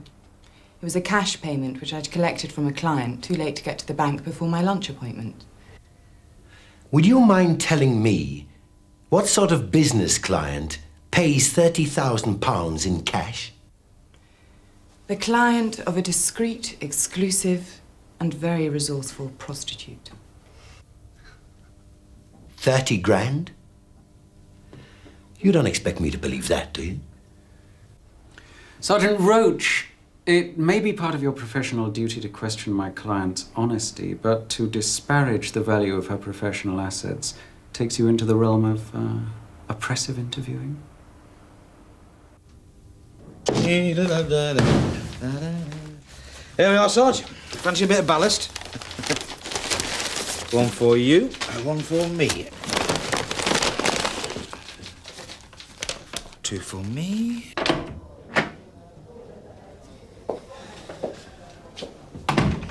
Odds are Caldwell's going to walk. We'll give it a spin, but I don't think it'll be bad enough for a conviction. But we've got Dobie banged to rights. On possession, yes. Only grass on Caldwell. I will give it my best shot, but he'd be a fool. Miss Caldwell and her pals have got long memories and deep pockets. Oh, they'll probably look after him if he does his bird and keeps stum. They'll certainly look after him if he doesn't. So he's been a bit of a blowout. Oh, I don't know. It had its compensations. Take me to the last shop she can think of. We've looked at the umpteenth roll of wallpaper, and then she says, I don't think we'll have wallpaper, we'll have tiles. Oh, that's bad news, tiles. Oh, I know, I've been there. Here. You heard about Ackland? Heard what? That's what Reg Hollis says. Reg Hollis? Well, if you don't believe it, ask her. Hiya, June. Hello. Did you have a good day?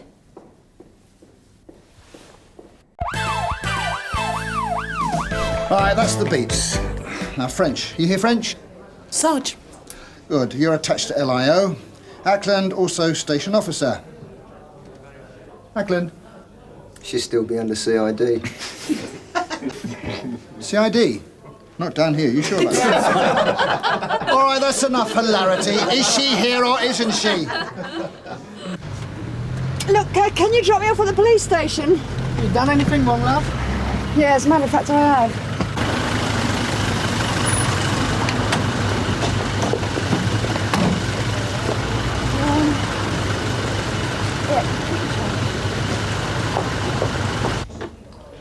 You got 5 minutes, Gov? Sure, Alistair, pull up a chair. It's about this fraud. Mr. Khan and Daisy Daydream Dresses. Right. I thought I'd run it past you because it's a bit complicated and I want to make sure that we're moving on the right lines. Kiting checks, isn't he? Well, that's only part of it. We'll get it sorted out. It's about time we had a chat anyway, Alistair. Gov? Got to keep close to the troops.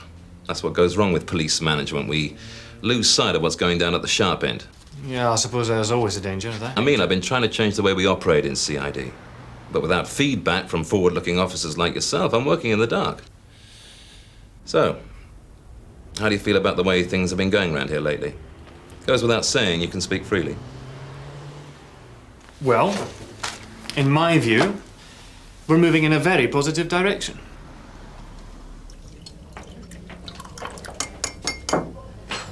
You wanted to see me, sir? Yes, June. Take a seat. Look, if it's about this morning, I'm sorry, I already told the skipper. Well, there's no excuse. No, I'm not going to make a song and dance about it, June. By the way, would you like a cup of tea, coffee? No, thanks. Sure. As I say, while lateness is never to be condoned, I know it's quite out of character in an officer of your experience and professionalism. And that makes me wonder if, well, there might be any problems of a personal nature, putting you off your stroke a bit. Just because I overslept? Once? No, but, well, I have to keep my ear to the ground or I wouldn't be doing my job. Yeah, canteen gossip. More than just gossip, June. All I'm asking is, are there any matters troubling you that you feel you want to tell me about? No. Well, that's it then. But if you change your mind, the door's always open. Thank you, sir. And what's really remarkable is we've come so far so quickly. If I'd said when I first came here, we'll have Frank Burnside coming to meetings with detailed budgets for his operations. I'd never have believed it. And Ted Roach, beavering away on the Beat Crime Liaison Committee. Well, I know he hates it, but the thing is, he's doing a really good job. We all still talk as if our snouts and our street cred are all that matters, but we're actually paying attention to the paperwork these days. And it's the paperwork that makes a good result stand up in court. Absolutely. I suppose you knew all about this. I don't think I knew any more about the Wray situation than you did, sir. Well, one doesn't like to give credence to mere rumours. In my view, entirely. Well, it's out of our hands now. Yeah. It's gone bent with a vengeance, this one is. There'll be blood on the walls, I'm sad to say. If you don't mind me asking, Gov, how do you see your career developing after Sun Hill? I've made some useful contacts at area. I think the major incident team's a logical step up. And if I go that route, well, I'll be bringing on right-thinking officers. Depend on that, Alistair. So? But there's plenty of work to be done at Sun Hill till then. D.C.I. Wray. Yeah, I'm due to meet with the Chief Super this afternoon, Marion. Well, if it's urgent, I'll be right along. Got to see the old man. We never actually got round to the fraud. Tell you what, Alistair, if it's complicated, lay it on a flowchart. Use different coloured inks. Always makes a good impression.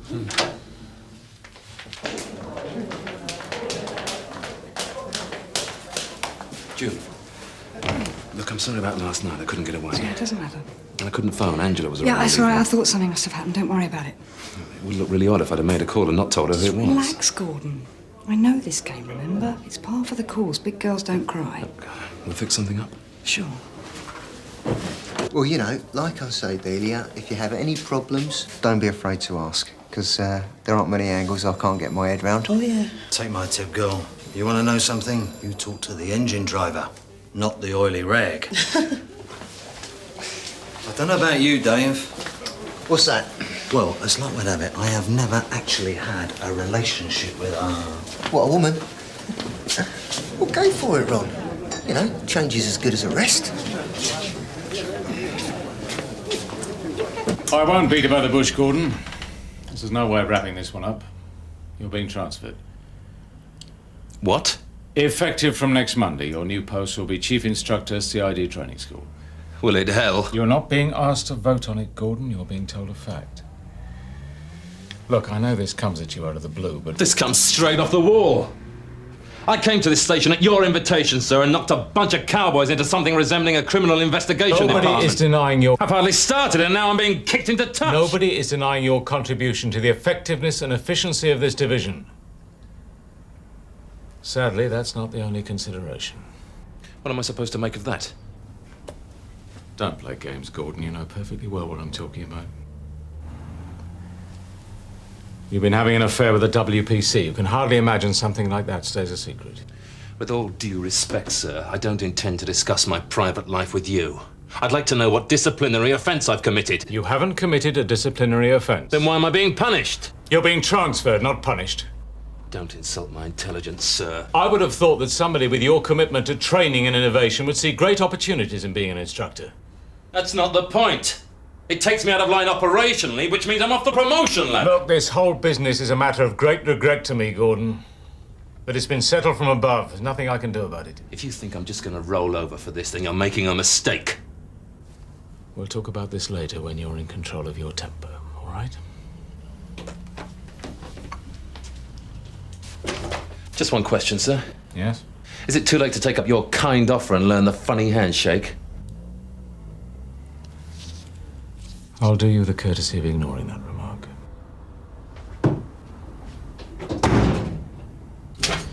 I could have sworn we had a set of coloured felt tip pens. Well, we haven't. Nor have we got any plasticine or jigsaw puzzles, neither. This is supposed to be a CID office, not a preschool playground. I'm just trying to find a clear and helpful way to present some complicated information. Well, ask Viv. She might lend you a needle and cotton. You can embroider it on your sporran. Lay off, Gov. Stone, eh? Is that the D.C.I? I wonder what's wrong with him. Alistair, you didn't forget to warm the bog seat for him this morning. I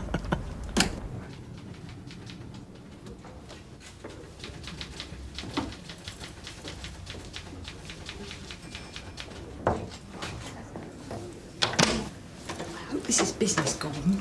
It's very embarrassing, big. What's the matter? Brownlow's trying to give me the elbow. What do you mean? Just told me I'm being transferred. Sidelined into CID training school, which would mean I've done my legs as far as promotion's concerned. Not because of me. They can't do that. You know the job. They think they can do what they bloody like. But it's stupid.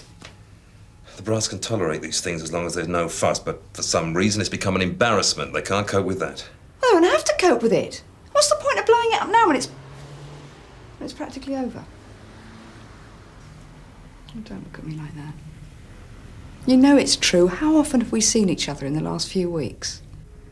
It's been difficult. It's been difficult because you're not prepared to be a bastard to your wife and children. I'm not asking you to be. Well, there's no future in it. I never meant to mess you about, It's all June. right. When you've had your candy floss, all you're left with is the stick. I found that out years ago. The point is, they're creating more problems by splitting us up than by letting things be. Yeah, but they don't understand that. Well, tell Brownlow it's all over. Maybe. You know what it's like making this outfit admit a mistake. You are going to fight this, aren't you, Gordon? It's your career on the line. I'll give them a run for their money, but what I need to know is who's grassed on us. Everybody knew. Yeah, but some interfering prat's gone out of his way to make an issue of it.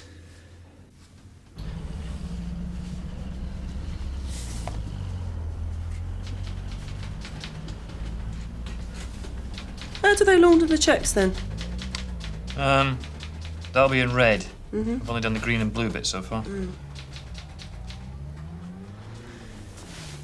But you've got cheques going in there in green ink and coming out there in blue. No. Those are the checks from the building society accounts, not from the customers. Whereas these... Actually, you're right. That was only a draft. So, your Form 78 records the juvenile offence. Then, depending on what action is going to be taken... You want a Form 70 if he's appearing in court, or a Form 74 if it's a formal caution. Yeah. But all this is down to the youth and community section, who would not be handling it here. No. But I'm telling you about it because you can never know too much about how the system works. But I already know about all this from doing the typing. Well, you're obviously an exceptionally alert and observant girl, Delia. Very promising policeman-like qualities. Well, policewoman-like. Yeah, well, wouldn't it save time if I ask you when I don't know something? Yes, yeah, but don't be shy, Delia. I will do my best. Monroe blew it up? Why? What have I done to him? Oh, he's got a thing about affairs between officers. He tried to give me the old Dutch uncle routine this morning. It was like watching a gorilla doing brain surgery. Would he grass on you? Who else? I'm going to see him about it. Don't dig yourself in it, June. Look, I'm already in it. Monroe's my governor. He shouldn't pull a stroke like this. You said your door was always open, sir? Yes, of course, June. I decided I would like a discussion of a purely personal nature, strictly between these walls. Man to man, eh? Let's see if either of us qualifies, shall we? You heard the latest? Go on. D.C.I's got binned. What for going OTS? It's done his legs. Hope it was worth it. Since you took over this relief, you've established yourself as a petty-minded, rule-bound little Hitler with all the warmth and humour of a rusted-up Dalek. Yeah, well, that's fair enough. We can live with that if we have to. But there's a bottom line in this job, and that's loyalty. Ours to you and yours to us. All right, we can step out of line and you can give us grief and we'll swallow it and try and do better. But what you don't do is grass on us. That way you'll be giving the orders and nobody will be listening. I think there's some misunderstanding. No, there's been no misunderstanding. Earlier on, you tried to stick your nose into my affairs and I wasn't having any of it.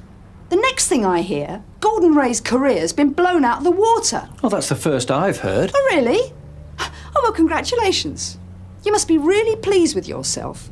It's not often a relief inspector gets the chance to knock a high-flying D.C.I. off his perch. Carve a notch in your truncheon. June, this was none of my doing. I quite understand that you're in an emotional state about... Emotional state? What do you put this down to, PMT? Let me finish, please. I'll tell you what this morning was all about. You know Bob Eady? Area training unit, yeah. He's an old mate of mine. He told me about the interview training course you were on. He said remarks were made during the course and in the pub after, suggesting you were under a lot of pressure as a result of this relationship with the D.C.I. I felt it was my duty to say something to you. I didn't enjoy it, and I obviously made a pills of it. But you're a great asset to this relief, and I couldn't just stand by without asking if you needed help. So then you go and blow it up to Brownlow? No, I didn't. I don't believe you. What more can I say? Like I said, you've done a lot to make yourself unpopular on this relief. But you did have respect. We never took you for a liar. Hey, do you remember Linda, that W.P.C, Youth and Community section? Eh? Not half. Well, she gave up on the canteen and signing when she turned vegetarian. They couldn't accommodate her. Linda was vegetarian? Yeah. Couldn't touch meat. Thought I was a pickle cucumber. Yeah? Well, stuff your boxy shop. We want a drink. We'll have one in your scabby shop or anywhere else, you scumbags.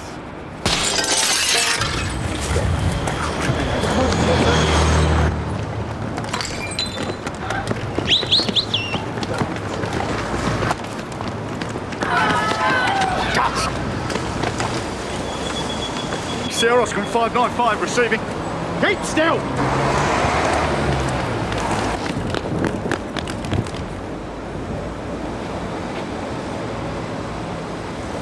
Of course, there might be some questions that come up that cannot be fully explored within the confines of the Nick.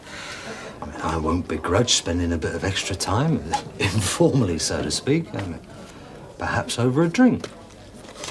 Yeah. Thanks, Ron. That'd be nice. Oh. There was one thing I wanted to ask. And what's that, Delia? What does OTS mean? And what's it do to your legs? You sure this is kosher? Detective training school effective next Monday. What a joker. Bit gutty for you, Alistair. All that time you've put in on your knees. Actually, I think it's very bad news for this Nick. Oh well. Back to the Stone Age, eh, Gov?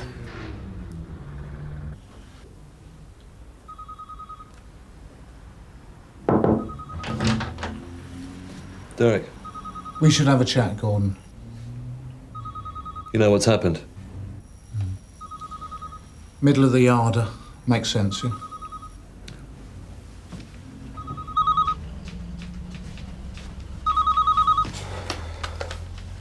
Hello, CID. No, DS Greg's left the office. Oh, yeah. Yeah. Yeah, well, look, that's all Greek to me, pal. I'm not up to speed on that. Yeah.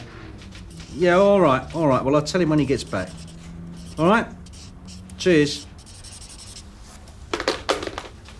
Pillock.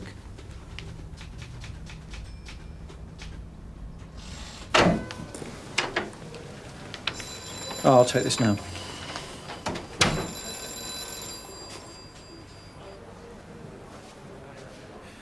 I before E, except after C. Yes, sir. This arise out of the demonstration? No, we nicked a juvenile for criminal damage. Had a mate with him, was on his toes. The kid we nicked won't grass up the other one. Just goes to show, sir. There's slags and there's slags.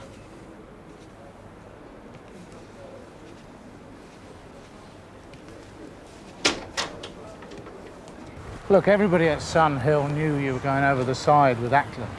But we all turned a blind eye as long as you didn't do it in the street and frighten the horses. Till Munro heard heavenly voices telling him to stamp out sin. No, it wasn't Munro. You weren't blown out from inside the Nick Gordon. Yeah, but you've got to say that, haven't you, Derek? I mean, you and Brownlow have got to look each other in the eyes next time you roll up your trouser legs together. Look, we can stop this conversation right now. There's no skin off my nose. But it's your backside I'm trying to keep off the bacon slicer. All right. What do you say happened? Your old lady was the social services representative on a panel debating the care and resettlement of young offenders, right? Yeah? Well, the police spokesman was our new Deputy Assistant Commissioner. Fresh from the turnip fields, wants to give us all a short back in science. Well, it seems your missus had a word with him about the state of affairs at Sun Hill. But she doesn't know. She knows more than you think, mate. God, I thought I'd had the bad news. So, this morning, Brownlow gets a phone call passing on the DAC's surprise that he was unaware of the hanky-panky going on in his division and telling him about your transfer. It was never in Brownlow's hands, Gordon, and there's nothing he can do to square it up.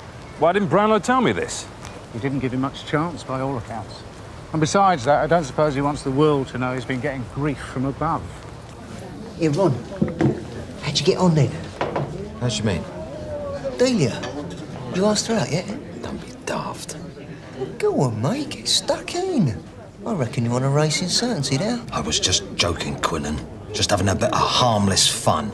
Now, you bear that in mind and button your lip on the subject. All right.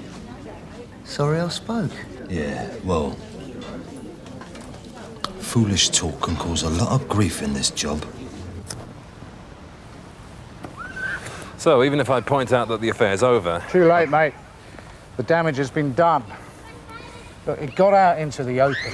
You did the one thing that can't be forgiven. I got caught. Yeah. So complaining and explaining will just stop it being forgotten. That's why I say don't tell Ackland. I mean, you know what she's like. And if she thought the D.A.C. was responsible, she's quite capable of picketing his office, demonstrating about justice. Yeah. And that's the last thing we want. Look, I'll give you my advice. Take your punishment, keep your head down, give it a year or two, and you could be back on the inside track. I appreciate what you're saying, Derek, but I still think I'd have survived at Sunhill if I'd been trained to be cautious. Look, you can believe what you like about the Masons, Gordon, but with this D.A.C. in the saddle, you could be on handshaking terms with Almighty God, and it still wouldn't do you any good.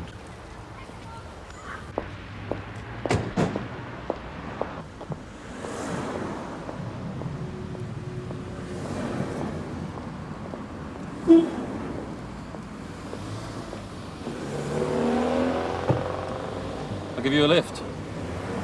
It's a bit late to be worried now, one way or another. Yeah, I suppose it is.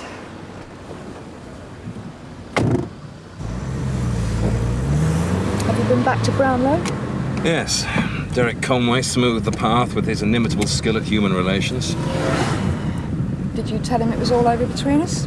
So there was no need for your transfer? That wasn't the agenda, June. We were talking about the nuts and bolts of my leaving the office. The smooth handover of power. Yeah, well, if you won't tell him, I will. No, you won't. You'll drop it. Please. For my sake and yours. There's no point you sticking your head in the frame for this one. They're not gunning for you. But it's wrong. Leave it, June. The less said, the better. You've been squared up, haven't you? I've become aware that discretion is the better part of valour on this one. Yeah, well, it's not just down to you. You know, I'm the one who's had to put up with the gossip and the snide remarks, and I'm the one who's been grassed on by my governor.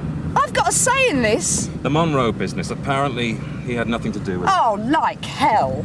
You can think what you like, June, but I'm biting the bullet on this one and keeping stum, and I'd like you to do the same. Stop the car. June. Stop the bloody car.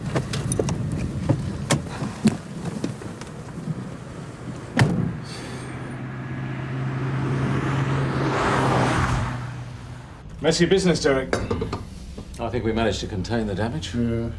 I wouldn't be 100% sure we've heard the last of it in every particular. Well, these things rumble on for a while.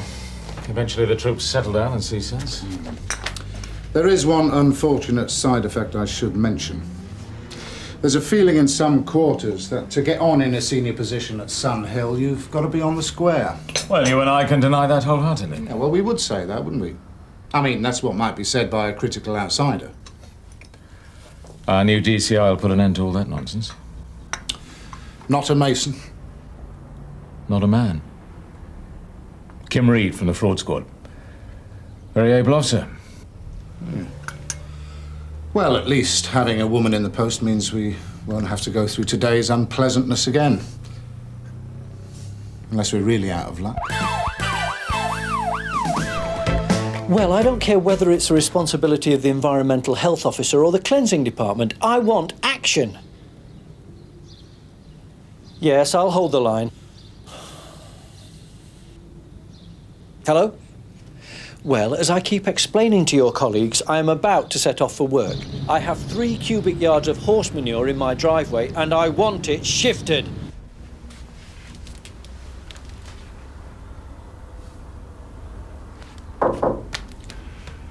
Come in, Alistair. You wanted a word? Yeah, I've been sorting out these files and I realised we never had a chat about your fraud case, Mr. Khan and Daisy Daydream dresses. You don't want to worry about that, Gov. You've got enough on your plate getting packed up and handing over. No, I said I'd talk to you about it, and I don't like to leave any loose ends if I can help it. Well, actually, I'd quite like to check over the file again myself and then run it past the new D.C.I. Well, I mean, you know, she'll be in charge if this thing turns out to be a runner. And she's just come from fraud squad, so she'll be up to speed.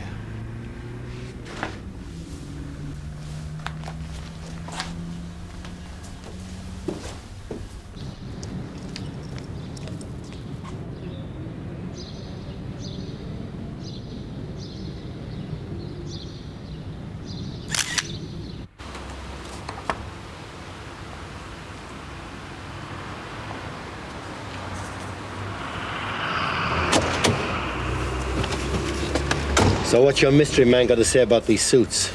According to a reliable source, the consignment of 200 suits that went missing from the warehouse has been broken down into smaller batches. Some are available on our ground, if you know the right people. So, who are the right people? That I don't know. One thing about this snout of yours, Michael. What's that? He doesn't overwhelm you with facts, does he?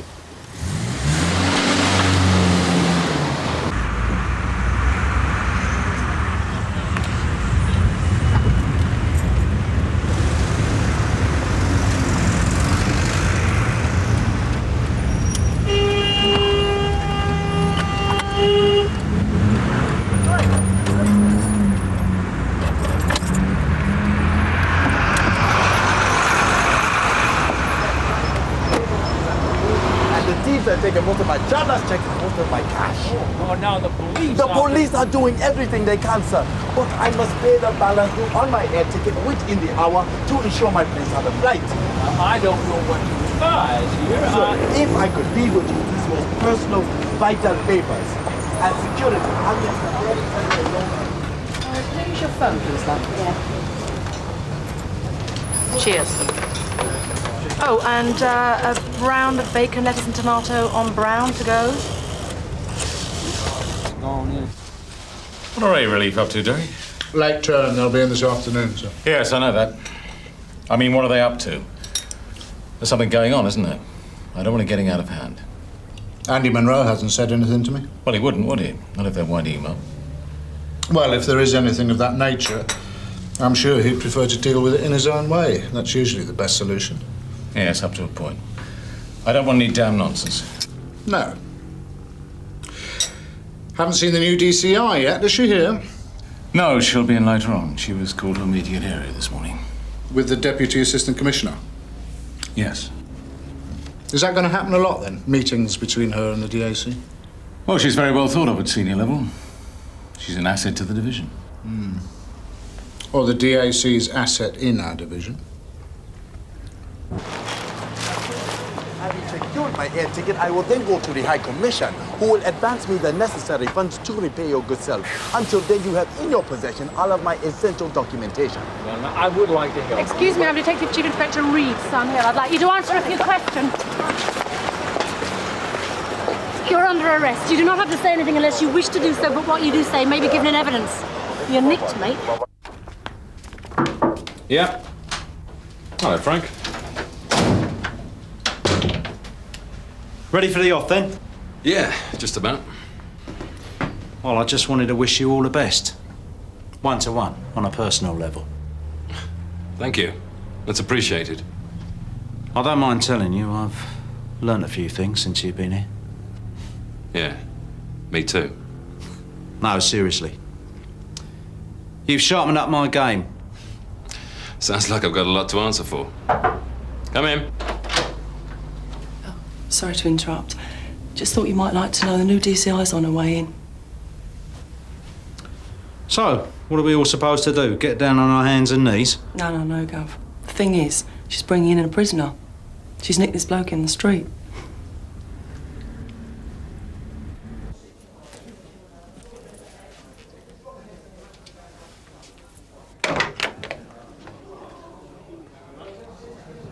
Strictly speaking, so they don't have to be here for another 5 minutes. Well, that's not the way we do things, Bob.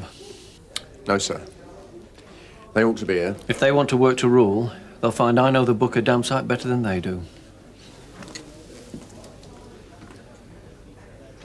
Right. Right! You move out of here in 3 minutes on my signal. The fertiliser photos are on their way round. What are we going for tonight? We need to get inside his car. Check whether he's located the mackerel. So, it's the fingerprint ink round the steering wheel, or the knickers. Let's do the knickers. OK. Remember, whoever plants the knickers, they've got to make sure that they pull the passenger seat forward so that when his missus gets in... She pulls it back again and the evidence is revealed.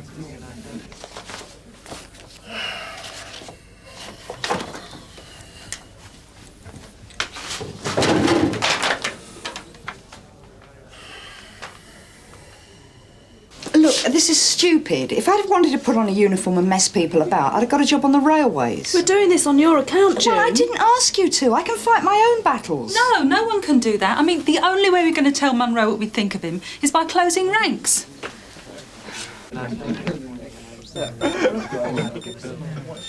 Gentlemen, 60 seconds, we are officially on parade. Let us make our way there at a steady pace. But, officer, I have explained everything I can about the unfortunate personal circumstances which has led me to attempt this most reprehensible deception. This is not about obtaining pecuniary advantage, Mr. Alina Olu. We just want to know where you got your suit. My suit? Uh-huh. This suit? Yes. It matches the description of a consignment of suits stolen recently. Do you think that is why it was so remarkably inexpensive? I mean, that's how she arrived at the station. With a prisoner and a packet of sandwiches. Now, you've got to admit, that's class. Yeah, well, I suppose you'll be welling. All the girls together, eh? Don't start coming all that. Yeah, but it's got to be good news for you, though, Viv. Well, you can't assume that. A woman that makes it in a job where there's always been men can end up more chauvinistic than they are. There's plenty of examples of that. Well, I know someone who won't like taking orders from a woman. Yeah, Burnside. I can't wait to see those two get together. I reckon we should ring the bomb squad now. Yours. Right. Let's go the long way round.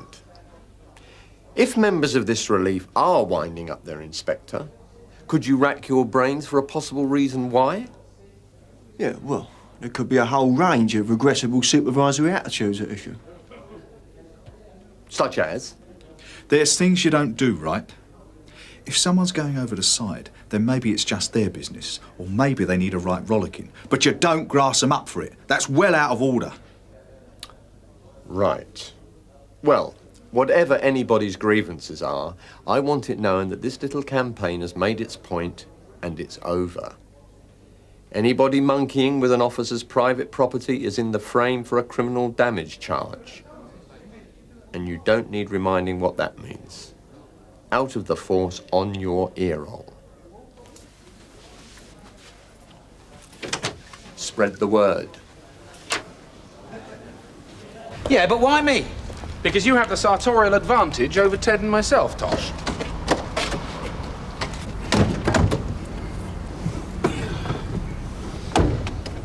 You what? The thing is, Tosh, you look as if you really need a good suit. And one that's incredibly cheap. I think that's about all I can do by way of bringing you up to date, Kim. Thanks, Gordon. Thanks, that's been very helpful.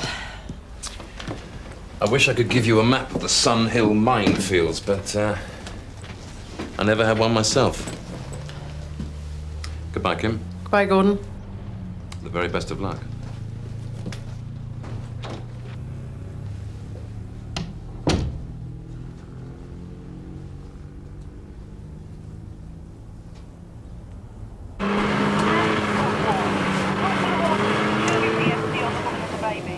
Say again, Marika. Anne's come ward. Talk to the ward sister. She'll give the ST on the woman and the baby. Okay, understood.